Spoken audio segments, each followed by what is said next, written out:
Dance Lessons, written by Tracy Burrows. I would like to dedicate this book to my loving husband, Richard, God's perfect partner for me. My amazing children, my supportive parents and sister, my faithful friends, all destined for greatness. My dedicated spiritual mama and papa, who not only showed me I can dance for the Lord, but I can dance with him. And most importantly, to the one who is worthy of it all, Jesus, who made it possible for us to be everlasting partners now and for all of eternity. This is my story. This is your story. This is our story. No one is excluded. Everyone is invited, but it's up to you to respond. Chapter 1. Invitation. After a long and exhausting day at work, I collapsed onto the couch, letting out a heavy sigh. I was looking forward to relaxing for the rest of the evening, but then I remembered that I needed to check the mailbox for my new debit card. The card had been hacked, and I had been waiting for a replacement from the bank. I reluctantly got up and dragged myself outside. As I attempted to cross the street, I stumbled over the curb and injured my ankle. I limped the rest of the way, feeling embarrassed since my fall was most likely a spectacle that gave the neighborhood a good laugh. When I reached the mailbox, I put my hand inside to grab the mail, but was startled by a sudden jolt of electricity. I quickly withdrew my arm and, in wonder, peered inside to see what had caused such a reaction. Except for a single envelope lying on its side, I couldn't see anything in there that could have caused a shock that I felt. Curiosity got the better of me, so I cautiously took it out and verified that it was indeed delivered to the correct address. I have never received personal letters before, so perhaps this letter was sent to the wrong person. I glanced at it again to observe that somebody had printed both my name and my address on the envelope. Though the handwriting was unfamiliar, its elegant appearance intrigued me.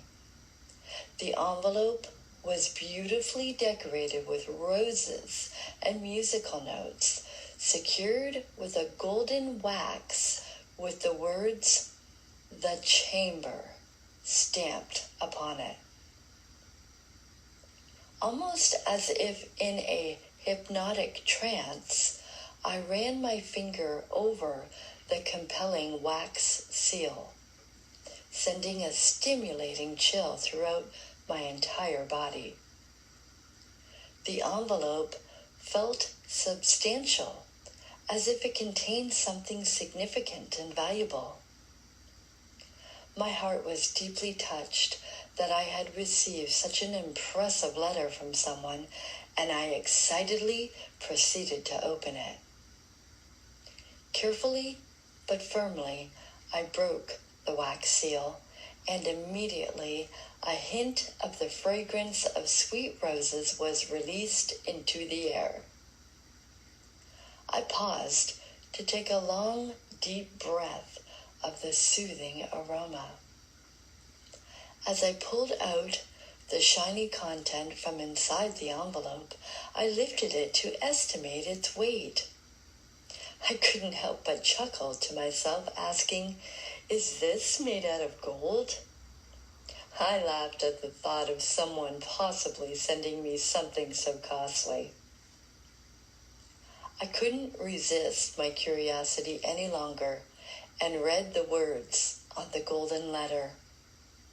To my shocking surprise, the words lit up on the page almost as if they were dancing.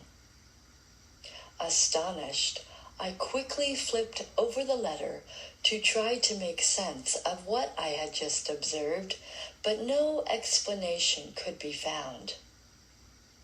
The message read, "You are cordially invited to a special event.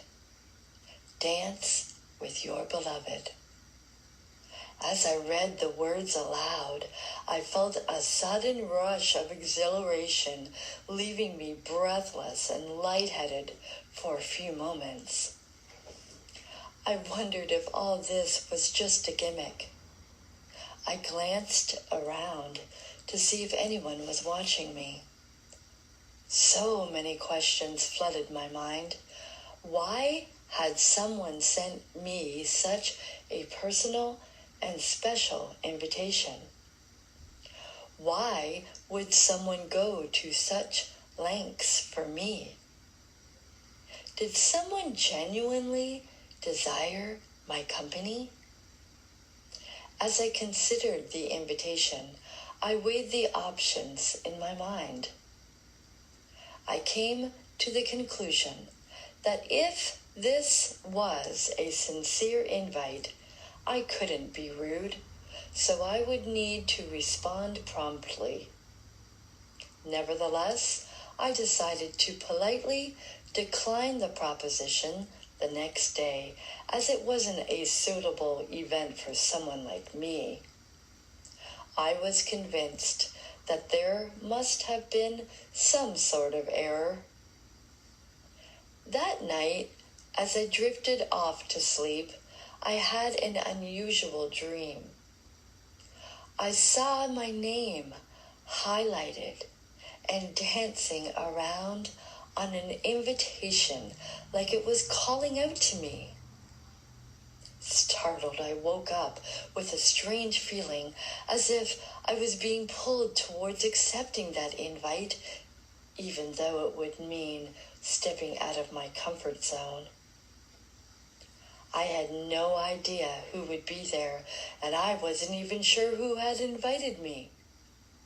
However, I sensed that this decision could shift the course of my life. Suddenly, a glimmer of hope overshadowed the hopelessness that I had been feeling.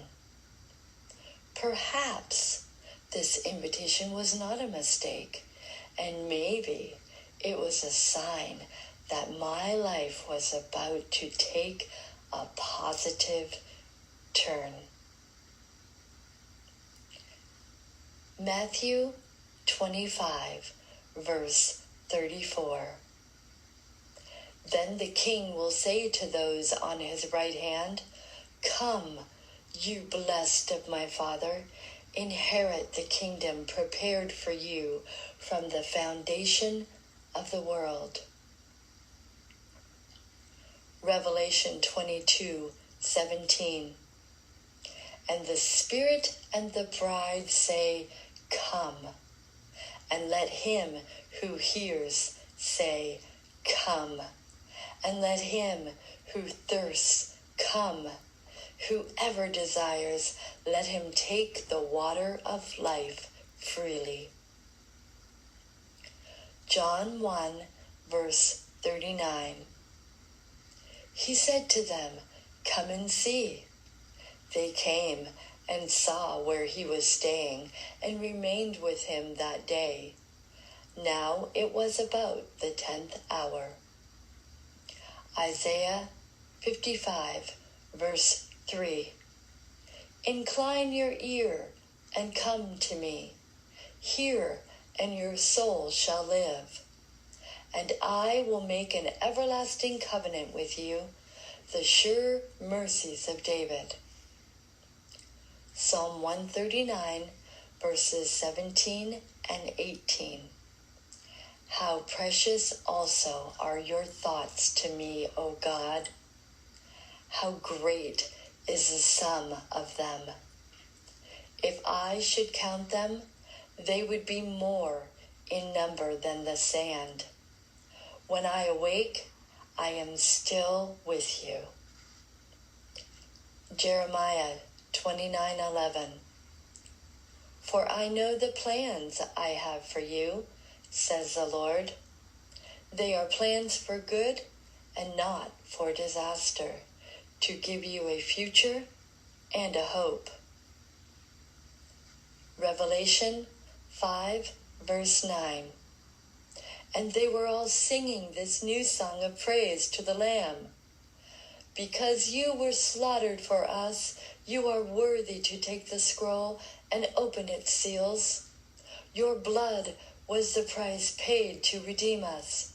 You purchased us to bring us to God out of every tribe, language, people group, and nation.